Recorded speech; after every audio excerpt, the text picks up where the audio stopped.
Because of his statement in opposition, our request for verification was not recognized, although it was made and heard by everyone in the chamber. So I am requesting a verification of the vote, House Bill 3957 for votes, and before intervening business, is it order for any member that voted on the question to request verification of the results of the vote, and that has occurred. We have not moved on to intervening business. I've requested a verification.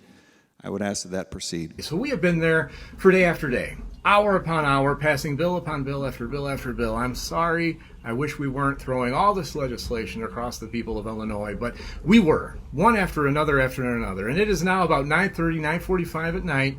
A piece of legislation comes up. The Republicans, we start wondering, at least I do, and I know several others on my side did as well, are there enough Democrats here to actually, have this go through, right? They need to vote their own switch, and I'm watching staff. I think a lot of them had gone home by then because I wanted to, we all wanted to, head home. It's late into the evening. We still have a long ways to go. I'm watching staff scurry around the floor voting switches of reps who aren't in their seats. And it's starting to be like, what is going on? The rep needs to be voting. You can't have staff scurry around for bill after bill. One thing to go get a piece of pizza. It's another thing to be gone for bill after bill after bill and watch staff kind of scurry around those switches. So a critical piece of legislation comes up, very important.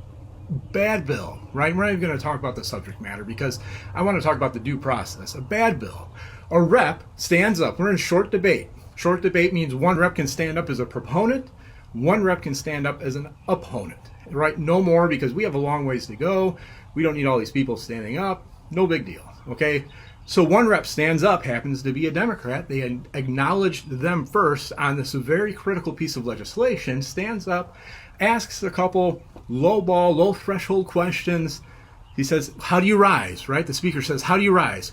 Well, I rise as an opponent in opposition. So he rises up in opposition, sits down. We go through the whole process, deny the other side of the aisle any voice at all because, nope, you're not recognized. We already had somebody rise in opposition.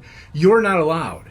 This guy who rises in opposition voted yes for the bill, voted yes. We say, whoa, what are we doing? We need a verification of the vote. The individual that rose in opposition voted yes for it. This is shenanigans, right? You're doing things that are completely under the cover of legitimacy. We demand a roll call of the vote. That means your butt in your chair needs to be there to say, this is how I voted. Let's do it. Demand the roll call. Representative Windhorst, your request for verification has been granted. All members will be in their chairs and vote their own switches. Representative Buckner, is he here? Please remove Representative Buckner from the affirmative. Representative Crespo? Please remove Representative Crespo from the affirmative. DeLuca? Please remove DeLuca from the affirmative. Representative Stava-Murray?